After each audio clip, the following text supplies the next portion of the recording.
Welcome to Telangana capital news. ముందుగా headlines చూద్దాం.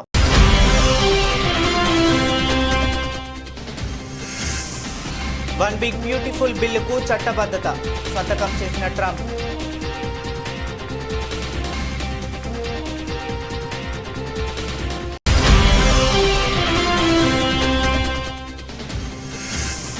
అర్జెంటీనాలో అడుగుపెట్టిన ప్రధాని మోదీ, ప్రవాస భారతీయుల ఆత్మీయ స్వాగతం.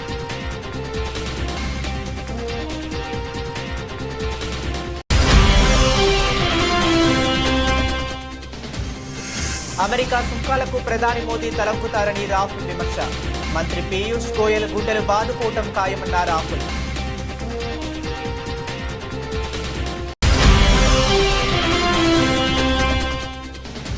హాస్పిటల్ నుండి డిశ్చార్జ్ అయిన బీఆర్ఎస్ అధినేత కేసీఆర్. పలకరించేందుకు వచ్చిన నేతలతో కేసీఆర్ మాట్లాడిన మాజీ సీఎం.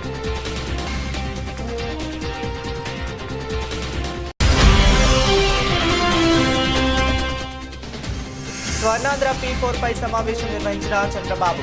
P4 అమలుకు 2 కమిటీలు ఏర్పాటు చేయాలని నిర్ణయించిన సీఎం.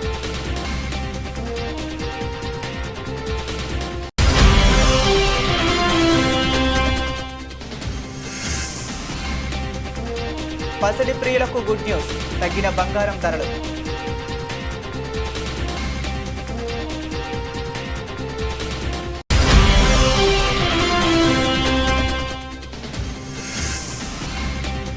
సూపర్ మ్యాన్ లా దూకిన కమ్మిన్స్, నోరెళ్లబెట్టిన బ్యాటర్.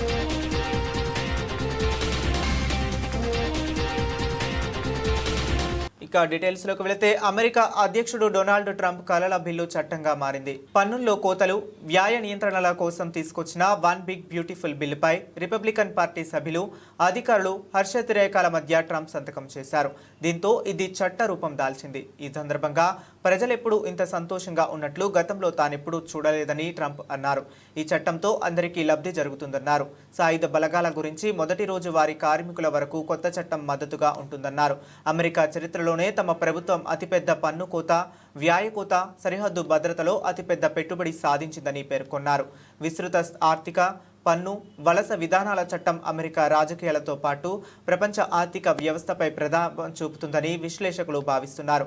అమెరికాలో కార్పొరేట్ కంపెనీలు, ఉన్నత ఆదాయ వర్గాలు, టిప్, ఓవర్ టైం వేతనదారులకు ఇది లాభదాయకమైనప్పటికీ తక్కువ ఆదాయ గల కుటుంబాలు, వలసదారులు పునరుత్పాదక రంగా నష్టపోతున్నాయి. అదేవిధంగా లక్షలాది మంది అమెరికన్లు ఆరోగ్య బీమా కోల్పోతున్నారని చెబుతున్నారు. ఇందులో విధించిన పని నిబంధనలతో సుమారు 1.2 కోట్ల మంది తమ వైద్య బీమా కోల్పోయే ప్రమాదం ఉంది. కొన్ని రాష్ట్రాల్లో అక్రమ వలసదారులకు మెడికెయిడ్ సేవలు నిలిపివేయటం, లింగ మార్పు చికిత్సలకు విధులకు కూడా నిలిపివేస్తున్నట్లు చెప్పారు.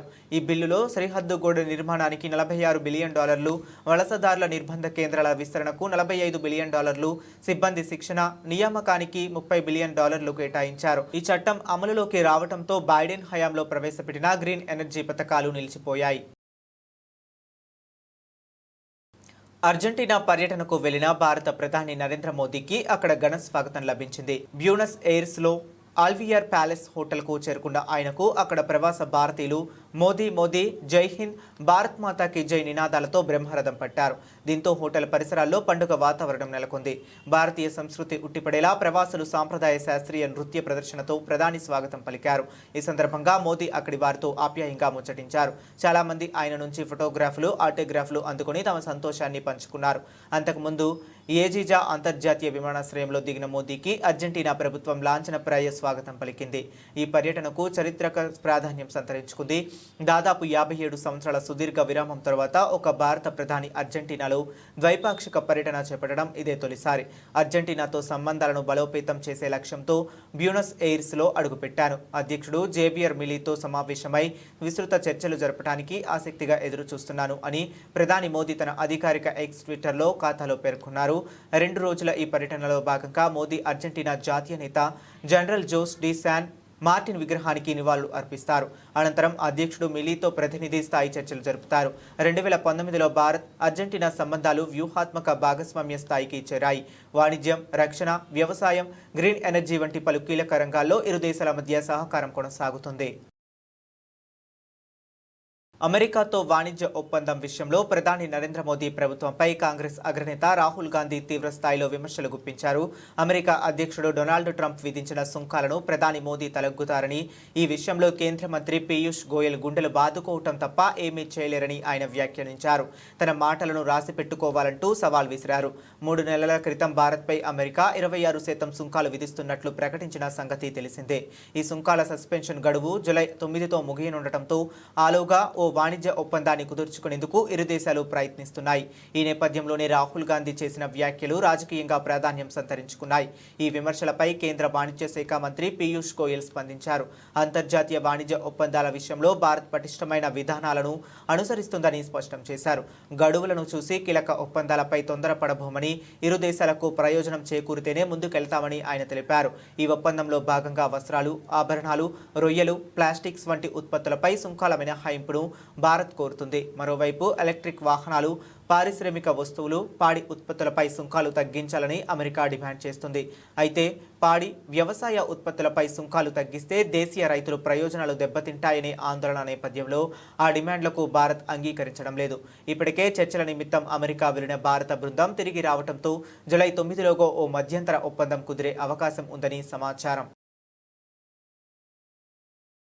బీఆర్ఎస్ అధినేత కేసీఆర్ యశోద దవాఖానా నుండి డిశ్చార్జ్ అయ్యారు. నందీనగర్లోని తన నివాసానికి చేరుకున్నారు. రొటీన్ హెల్త్ చెకప్లో భాగంగా గురువారం సాయంత్రం కేసీఆర్ యశోద హాస్పిటల్లో అడ్మిట్ అయ్యారు. Blood sugar, sodium levels monitor చేయడం కోసం 1-2 రోజులు హాస్పిటల్లో చేరాల్సిందిగా డాక్టర్లు సూచించారు. ఆరోగ్యపరంగా కేసీఆర్కు పెద్దగా ఇబ్బందులేమీ లేవని తెలిపారు. ఈ నేపథ్యంలో పరీక్షల అనంతరం శనివారం ఉదయం హాస్పిటల్ నుండి డిశ్చార్జ్ అయ్యారు. కృష్ణా, గోదావరి జిల్లాలో తెలంగాణకు రావాల్సిన న్యాయబద్ధమైన నీటి వాటాపై నేను త్వరలోనే స్పందిస్తా, ప్రజల ముందు వాస్తవాలను పెడతా అని బీఆర్ఎస్ అధినేత, మాజీ ముఖ్యమంత్రి కేసీఆర్ చెప్పారు. స్వల్ప అస్వస్థతతో సోమాజిగూడ యశోద హాస్పిటల్లో చేరిన కేసీఆర్ ప్రస్తుత వైద్యుల పర్యవేక్షణలో ఉన్నారు. శుక్రవారం తనను కలిసేందుకు వచ్చిన పార్టీ ముఖ్య నేతలతో మాట్లాడారు. ఉదయం, సాయంత్రం పార్టీ నేతలతో ముచ్చటించారు. దవాఖానాలో ఉన్న తనను కలవటానికి వచ్చిన నేతలతో రాష్ట్ర ప్రజలు వారు ఎదుర్కొంటున్న సమస్యలపైనే ఆయన చర్చించడం గమనార్హం.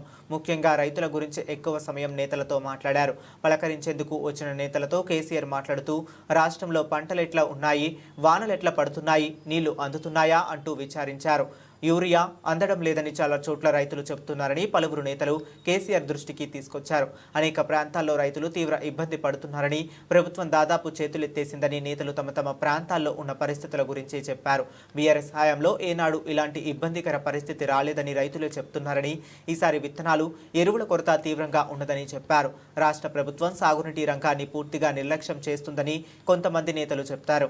కృష్ణా, గోదావరి జిల్లాల్లో తెలంగాణకు రావాల్సిన న్యాయబద్ధమైన వాటా గురించి ప్రభుత్వం చేస్తున్న వితండం, అర్థం పర్థం లేని వాదన గురించి చర్చకు రాగా దీనిపై త్వరలోనే తాను స్పందిస్తానని, ప్రజల ముందు వాస్తవాలు పెడతానని కేసీఆర్ చెప్పారు. తెలంగాణ ఉద్యమం, కొత్త రాష్ట్రం ఏర్పాటు తర్వాత ప్రభుత్వం ఎదుర్కొన్న సవాళ్లు వంటి వాటిని నాయకుల వద్ద కేసీఆర్ గుర్తు చేశారు. భద్రాద్రి కొత్తగూడెం జిల్లా డీసీసీ అధ్యక్షుడు పొందెం వీరయ్య సంచలన వ్యాఖ్యలు చేశారు. దుమ్ముగూడెం మండలం కాంగ్రెస్ కార్యకర్తల సమావేశంలో స్థానిక ఎమ్మెల్యే వెంకట్రావుపై అసంతృప్తి వ్యక్తం చేశారు. ఎమ్మెల్యే తెల్లం వెంకట్రావు అసలైన కాంగ్రెస్ వ్యక్తి కాదు, వేరే పార్టీలో గెలిచి ఈ పార్టీకి వచ్చాడు. ఆయన రావటం వల్ల ఒరిజినల్ కాంగ్రెస్ కార్యకర్తలకు అన్యాయం జరిగింది. ఎమ్మెల్యే వెంకట్రావు ప్రవర్తనతో పార్టీకి మాత్రమే కాకుండా ప్రజల విశ్వాసానికి కూడా భంగం కలుగుతుంది. దశాబ్ద కాలంగా కాంగ్రెస్ పార్టీ కోసం కష్టపడ్డా నియోజకవర్గంలో పార్టీ శ్రేణులు ఎదుర్కొంటున్న సమస్యలపై జిల్లా మంత్రులకు మరియు ముఖ్యమంత్రికి దృష్టికి తీసుకెళ్తాను అని పొందెం వీరయ్య మాట్లాడారు.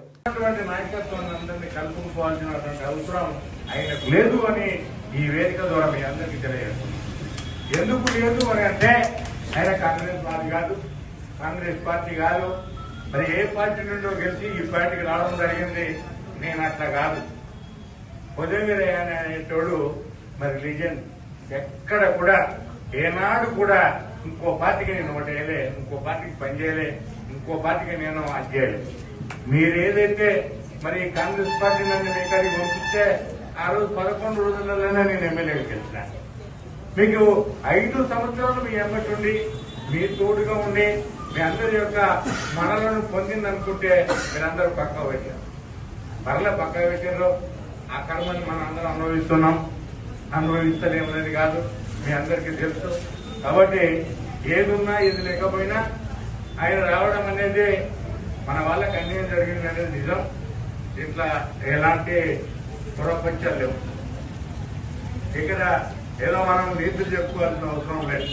తమ్ముడు చెప్పాడు, ఏది కాశీనగర్ మండు మన సున్నం బట్టిలో మీ దాని గురించి మేము ఎంత పోరాడి దాదాపుగా 25-26 లక్షలు పెట్టి మేము తిప్పి మమ్మల్ని ట్రిబ్యునల్ వేసి ఆపజేయించడం జరిగిందనే విషయాన్ని మన పార్టీకి ఇచ్చిన తర్వాత నేను ఓడిన ఎమ్మెల్యేగా నేను రాసేటందుకు నాకు అధికారాలు లేవు. ఎందుకు లేవు అని అంటే మన ముఖ్యమంత్రి వారు ఎవరైతే తీసుకున్నప్పటికీ వారి ధోరణే, వారి లెటర్ పేరు ధోరణే మనకి ఇవ్వాలి.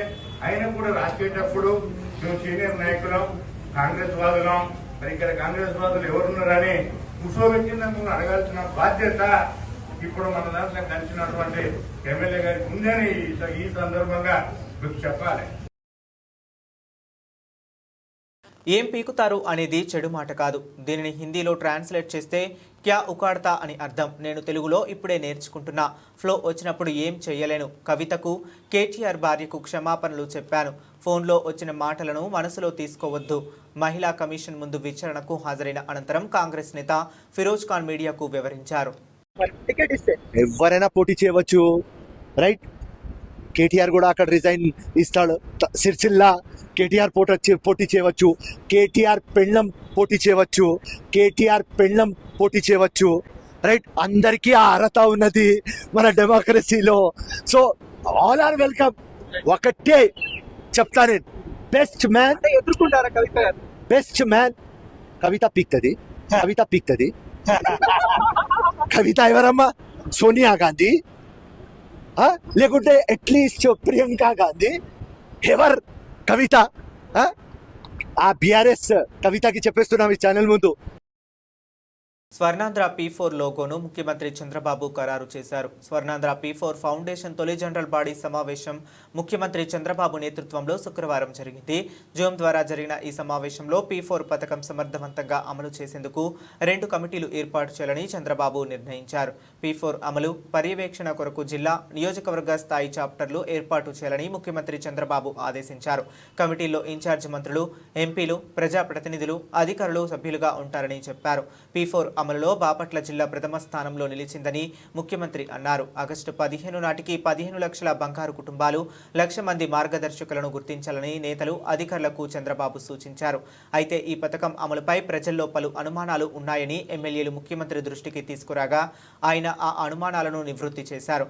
P4 వల్ల సంక్షేమ పథకాల్లో కోత ఉండదని స్పష్టం చేశారు. ఇది సంక్షేమానికి అదనమని తెలిపారు.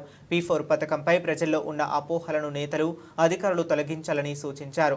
బంగారు కుటుంబాలకు సరైన సమయంలో సహకారం, నిరంతర గైడెన్స్ ఇవ్వటం మార్గదర్శకుల బాధ్యతగా తీసుకోవాలని చెప్పారు. రేవంత్, మేము చర్చకు రెడీ. నీకు దమ్ముంటే 8వ తారీఖు నాడు సోమాజిగూడ ప్రెస్ క్లబ్ కురా. రేవంత్ సవాల్ను బీఆర్ఎస్ వర్కింగ్ ప్రెసిడెంట్ కేటీఆర్ స్వీకరించారు. చంద్రబాబు నాయుడు కోవర్టు రేవంత్ రెడ్డి ఇవాళ తెలంగాణను ఏలుతున్నారు. రేవంత్ రెడ్డి, నువ్వు ఎప్పుడు ఎక్కడ చర్చ పెట్టినా మేము సిద్ధం. 8వ తేదీ ఉదయం 11 గంటలకు సోమాజిగూడ ప్రెస్ క్లబ్కి మేము చర్చకు వస్తాము. రేవంత్ రెడ్డి, నవ్వు సిద్ధమా? రేవంత్ రెడ్డిని ముందు కొడంగల్లో జెడ్పీటీసీలను గెలిపించుకోమను. స్థానిక సంస్థల ఎన్నికల తర్వాత రేవంత్ రెడ్డి రైతు బంధు వెయ్యడు. రైతులకు ఎకరానికి 15,000, 3 పంటలు వేస్తానని అన్నాడు. ఎవరికైనా పడ్డాయా? స్థానిక సంస్థల ఎన్నికలు ఉన్నాయని ఇప్పుడు రైతు భరోసా డబ్బులు వేశాడు. ఎన్నికలు అయిపోయాక రైతు బంధుకు రామ్ 4 పంటలు కలిసి అసలు పట్టాదారు రైతులకు 24,000 కోట్లు, కౌలు రైతులకు 15,000 కోట్లు, మొత్తం 39,000 కోట్లు ఎగ్గొట్టాడు. రైతు రుణమాఫీ 38,000 కోట్లు ఎగ్గొట్టిండు. కేసీఆర్ నాట్లు వేసేప్పుడు రైతు బంధు వేస్తే రేవంత్ రెడ్డి ఓట్లు వేసేటప్పుడు రైతు బంధు వేస్తున్నాడు. నిజాలు మాట్లాడిన కాంగ్రెస్ ఎమ్మెల్యే అనిరుద్ రెడ్డిని నేను అభినందిస్తున్నాను. చంద్రబాబు నాయుడు కోవర్టు రేవంత్ రెడ్డి ఇవాళ తెలంగాణను ఏలుతున్నాడు. రాష్ట్రంలో నడుస్తున్నది ప్రజాపాలన కాదు, కోవర్టు పాలన అని కేటీఆర్ ఎద్దేవా చేశారు. రైతులకు ఎగ్గొట్టిందంతా యాక్చువల్గా ఇచ్చిందంతా రేవంత్ రెడ్డి ప్రభుత్వం. మీరు చెప్పింది ఏంది? అసలు ఇచ్చింది ఏంది? మీరు చెప్పింది ఏంది? రైతు భరోసా ఎకరానికి 15,000 ఇస్తామని చెప్పినావు నువ్వు. కేసీఆర్ 10,000 ఇస్తున్నాడు బిచ్చం వేసినట్టు, నేను 15,000 ఇస్తా అన్నావు. కేసీఆర్ 2 పంటలకు ఇస్తున్నాడు, నేను 3 పంటలకు ఇస్తా అన్నావు. ఇవాళ ఏం చేస్తున్నావు మరి? ఇచ్చినావా ఎక్కడైనా 15,000? అసలు రైతు భరోసా పేరుకు అర్థం ఉందా, తాత్పర్యం ఉందా? ఇంకొక మాట కూడా అడుగుతా ఉన్నా రేవంత్ రెడ్డిని నేను. నువ్వే కదా ఉత్తరం రాస్తే కౌలు రైతులకు 22 లక్షల మంది కౌలు రైతులకు ఉత్తరం రాసిండి మొగోడు. మీ అందరికీ నేను రాగానే ఇస్తా, ఇచ్చేస్తూనే ఉన్నా, వస్తూనే ఉన్నా, ఇస్తా అని చెప్పి రెచ్చగొట్టిండు. ఇవాళ అసలు రైతులకు ఎగ్గొట్టింది, పట్టదారులకు ఎగ్గొట్టింది ఈ 4 పంటలు కలిపి 24,000 కోట్లు, కౌలు రైతులకు ఎగ్గొట్టింది 15,000 కోట్లు. మొత్తం కలిపితే ఈ ప్రభుత్వం ఒక్క రైతు బంధులోనే ఎగ్గొట్టింది 39,000 కోట్లు. ఎట్లా లెక్క అంటారా మీరు? ఇవాళ లెక్క కూడా నేను తీసుకొచ్చిన, మీరు చూసుకోవచ్చు. ఒక్కొక్క ఎకరానికి ఎంత ఎగ్గొట్టిండు, మొత్తం కలిపి 39,000 కోట్లు ఎగ్గొట్టిండు ఒక రైతు బంధుల్నే. ఇక రైతు రుణమాఫీ తీసుకుంటే అక్కడ దాదాపు 38,000 కోట్లు ఎగ్గొట్టిండు. 50,000 కోట్ల లెక్కను 12,000కు రౌండ్ ఆఫ్ చేసి ఆడొక 38,000 కోట్లు ఎగ్గొట్టిండు. రైతు బంధులో ఇంకో 39,000 కోట్లు ఎగ్గొట్టిండు. ఎట్లా అంటారా? 2023-24 రబీలో ఒక్కొక్క ఎకరానికి ఆనాడు 2,500 ఎగ్గొట్టిండు, 5,000 ఇచ్చి చేతులు దులుపుకున్నాడు. అప్పుడే ఎలక్షన్ అయిందన్నాడు. అప్పుడు కేసీఆర్ గారు పెట్టిన 7,500 కోట్లు ఇచ్చిండు. ఇచ్చి 2,500 ఎకరానికి అప్పుడే ఎగ్గొట్టిండు. తర్వాత ఒక పంట అయితే మొత్తానికి ఎగ్గొట్టిండు. ఎందుకంటే కేసీఆర్ ఏమో నాట్లు వచ్చినప్పుడు వేసేది, నాట్లు వేసేటప్పుడు రైతు బంధు వేసేది, ఈయన ఓట్లు వేసేటప్పుడే వేస్తాడు, తర్వాత వేయడు. మా రైతు సోదరులకు నేను చెప్తున్నా, మళ్ళీ ఓట్లు దాటినాయంటే తర్వాత రైతు బంధు ఉండదు. దానికి రైతు బంధుకు రామ్ మర్చిపోండి. రేవంత్ రెడ్డి గారి ప్రభుత్వం రైతు బంధును ఎగ్గొడుతుంది, ఏదో ఒకటి చెప్పి తప్పించుకుంటుంది. ఈ 2024-25లో అన్నాడు మొత్తం 23-24 వానాకాలంలో రబీల్నేమో 5,000 ఇచ్చిండు, మొత్తం 23-24 వానాకాలం ఏమో మొత్తానికి ఎగ్గొట్టిండు 7,500. అటెనక 2024-25 దానిలో కూడా మొత్తం ఎగ్గొట్టిండు 7,500. మొన్న మళ్ళీ 1,500. అంటే మొత్తం కలిపితే ఒక్కొక్క ఎకరానికి 19,000 బాకీ రేవంత్ రెడ్డి ప్రభుత్వం ఒక రైతు బంధుకి. అంటే మొత్తం కలిపితే 1,52,00,000 ఎకరాలకు తీస్తే లెక్క మొత్తం కలిపి ఇప్పుడు నేను చెప్పిన 39,000 కోట్ల రూపాయలు ఎగ్గొట్టింది కాంగ్రెస్ ప్రభుత్వం. టోటల్గా అన్నదాతకు. రమేష్ ఆత్మహత్య ముమ్మాటికి కాంగ్రెస్ ప్రభుత్వం చేసిన హత్యనే. ఇందిరమ్మ ఇల్లు రాలేదని అడిగినందుకు అక్రమ కేసులు బనాయించి పోలీస్ స్టేషన్లో టార్చర్ చేస్తున్నారు. పేదవాళ్ల జీవితాలతో చెలకాటం ఆడొద్దు, ఇష్టం ఉన్నట్లు వ్యవహరిస్తే మంచిది కాదు. హుజూరాబాద్లో 40,000 మందికి ఇందిరమ్మ ఇంటికి అర్హత ఉందని కాంగ్రెస్ ప్రభుత్వమే చెప్పింది. మరి అర్హత ఉన్నవారికి కూడా ఇందిరమ్మ ఇండ్లను ఎందుకు రద్దు చేశారు? ఏం తప్పు చేశారని పేదవాళ్లను ఇబ్బంది పెడుతున్నారని ఎమ్మెల్యే పాడి కౌశిక్ రెడ్డి మండిపడ్డారు. నా హుజురాబాద్ నియోజకవర్గంలో ఇదే రేవంత్ రెడ్డి గారి ప్రభుత్వం ఇవాళ 40,000 మందికి సాచురేషన్ మోడ్ లో ఇల్లులు ఇస్తామని చెప్పి ఇవాళ కేవలం 1000 నుంచి 1,500 ఇండ్లు మాత్రమే ఆ హుజురాబాద్ నియోజకవర్గంలో ఇండ్లు ప్రొసీడింగ్స్ కాపీలు ఇచ్చి మళ్ళీ అవి కూడా దొంగ ప్రొసీడింగ్ కాపీలు ఇస్తా ఉన్నారు. పేదవాళ్ళని ఇబ్బంది పెడతా ఉన్నారు. ఇలా ఇక్కడ చూడొచ్చు, మీరు మీడియాలో అందరూ చూపి లబ్ధిదారులు నిల్చొని ఉన్నారు. ప్రొసీడింగ్ కాపీలు ఇచ్చి మీరు ఇల్లు కట్టుకోండి అని చెప్పి ఈ విధంగా మీరు చూడొచ్చు. ఇది వాళ్ళే ఇచ్చిన ప్రొసీడింగ్ కాపీస్. ఏమని ఇచ్చారు? ఇందిరమ్మ ఇండ్లు మంజూర్ పత్రం. ఇది ఈ ప్రభుత్వం ఇచ్చిన పత్రం.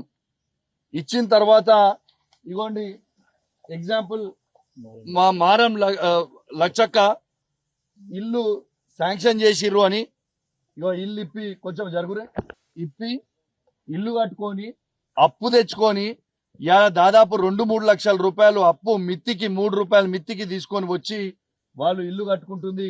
ఈ పిల్లర్ వేసుకురు, మట్టేసిరు, మీకు కనబడతా ఉంది. వీళ్ళందరూ ఇట్లా వీణవంక మండలంలో ఎగ్జాంపుల్ గా ఇది చూపిస్తా ఉన్నాను. వీణవంక గ్రామంలో ఇట్లా దాదాపు 29 మంది ఉన్నారు. వాళ్ళందరూ వేసుకున్న తర్వాత ఏం చేస్తున్నారు వీళ్ళు? ఇప్పుడు ఏం చెప్తున్నారు?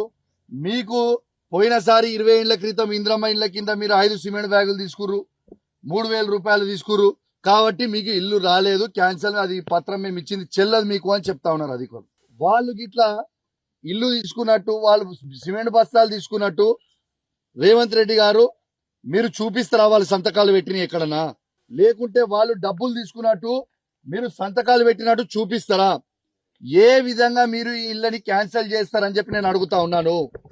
ఇలా ఇదే లబ్ధిదారులని మీ ప్రభుత్వమే కదా వాళ్ళని సెలెక్ట్ చేసి ఇక్కడికి వచ్చింది మీ అధికారులే కదా, ఈ మండల అధికారులను పంపించింది మీరే కదా, పంపించి ముగ్గు ఓపించింది మీరే కదా, మరి వాళ్ళకి ఎట్లా క్యాన్సిల్ చేస్తారని నేను అడుగుతా ఉన్నాను, హెచ్చరిస్తా ఉన్నాను. వాళ్ళు పేదవాళ్ళు, వాళ్ళందరూ కూడా డబ్బు తెచ్చుకొని అప్పు 3 రూపాయల మిత్తికి తీసుకొని వచ్చి ఇలా పెట్టుకుంటా ఉన్నారు. మీరు ఇయ్యకపోతే మాత్రం ఊకునే ప్రసక్తే ఉండదు. మరి పేదవాళ్ళకి ఇల్లు కట్టుకోవడానికి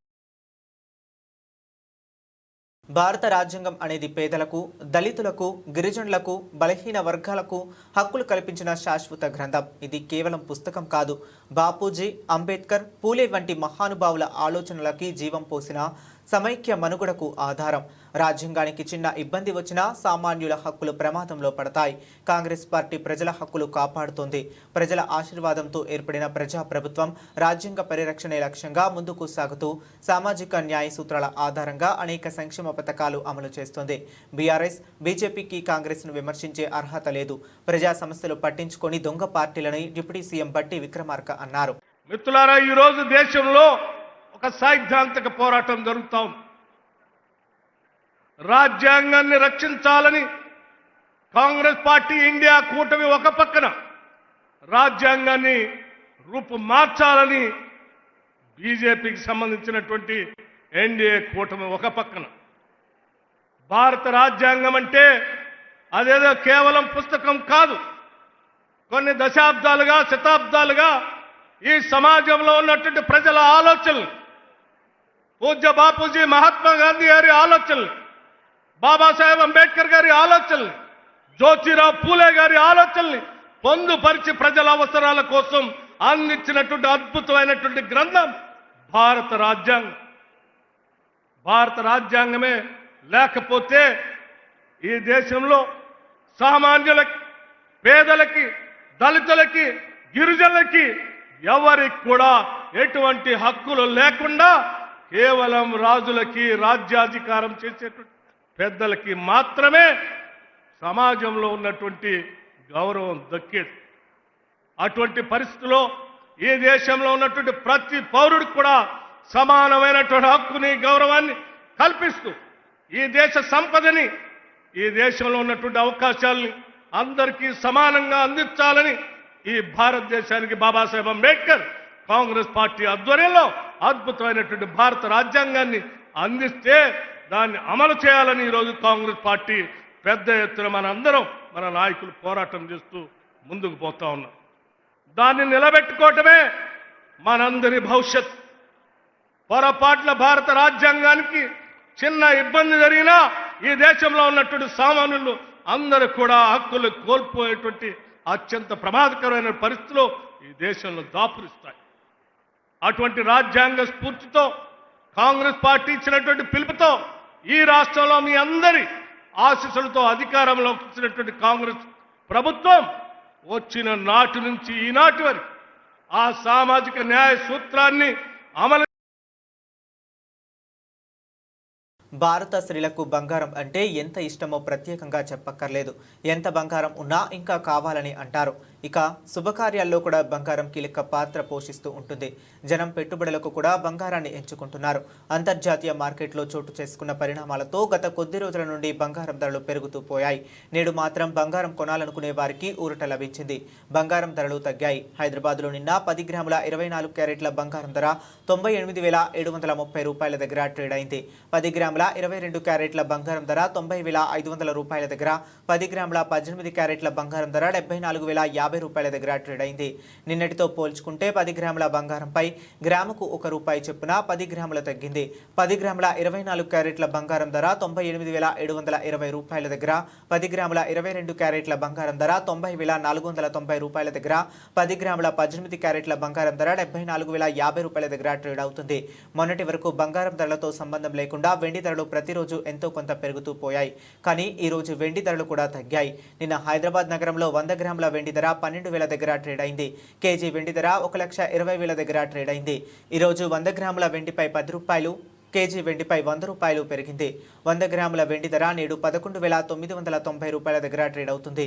కేజీ వెండి ధర 1,19,000 దగ్గర ట్రేడ్ అవుతుంది. ఆస్ట్రేలియా, వెస్టిండీస్ మధ్య జరుగుతున్న రెండో టెస్టులో ప్యాట్ కమిన్స్ అద్భుతమైన క్యాచ్ అందుకున్నాడు. రెండో రోజు విండీస్ బ్యాటర్ కేసీ కార్టీని కాటన్ బౌల్ చేశాడు. విండీస్ తన ఫస్ట్ ఇన్నింగ్స్లో 253 రన్స్కు ఆల్అవుట్ అయ్యింది. వెస్టిండీస్ తన ఇన్నింగ్స్తో 9వ ఓవర్లో కార్టీ వికెట్ను కోల్పోయింది. కమిన్స్ బౌలింగ్లో కేసీ కార్టీ డిఫెన్స్ షాట్ ఆడాడు.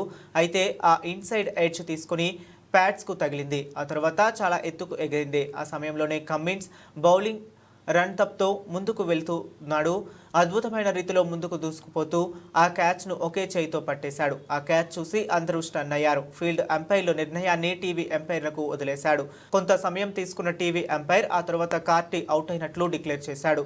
ఆస్ట్రేలియా తన ఫస్ట్ ఇన్నింగ్స్లో 286 రన్స్కు ఆల్అవుట్ అయింది. ఆ తర్వాత రెండో ఇన్నింగ్స్ ప్రారంభించింది. రెండో రోజు ఆట ముగిసే సమయానికి 2 వికెట్లు కోల్పోయి 12 రన్స్ చేసింది. విండీస్ తన ఫస్ట్ ఇన్నింగ్స్లో 253 రన్స్కు ఆల్అవుట్ అయింది. బ్రాండన్ కింగ్ అత్యధికంగా 75 రన్స్ చేశాడు.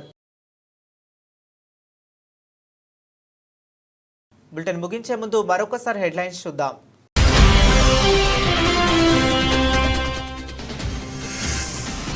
వన్ బిగ్ బ్యూటిఫుల్ బిల్లుకు చట్టబద్ధత సంతకం చేసిన ట్రంప్.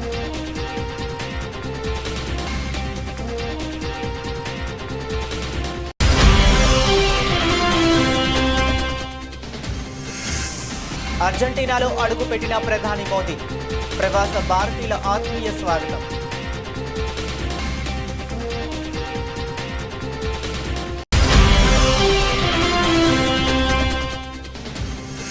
అమెరికా సుంకాలకు ప్రధాని మోదీ తలొగ్గుతారని రాహుల్ విమర్శ. మంత్రి పీయూష్ గోయల్ గుండెలు బాదుకోవటం ఖాయమన్న రాహుల్.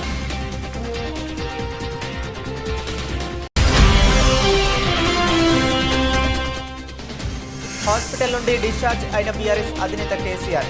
పలకరించేందుకు వచ్చిన నేతలతో కేసీఆర్ మాట్లాడిన మాజీ సీఎం.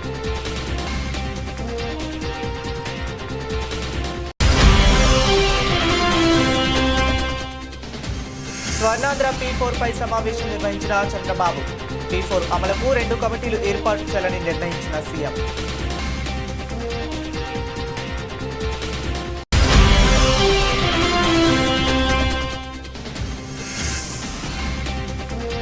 పసిడి ప్రియులకు గుడ్ న్యూస్. తగ్గిన బంగారం ధరలు.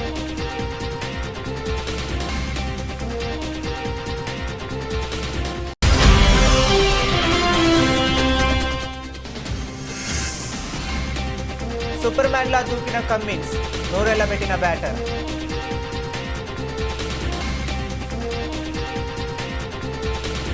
ఇవి ఇప్పటి వరకు ఉన్న అప్డేట్స్. మరిన్ని అప్డేట్స్ కోసం కీప్ వాచింగ్.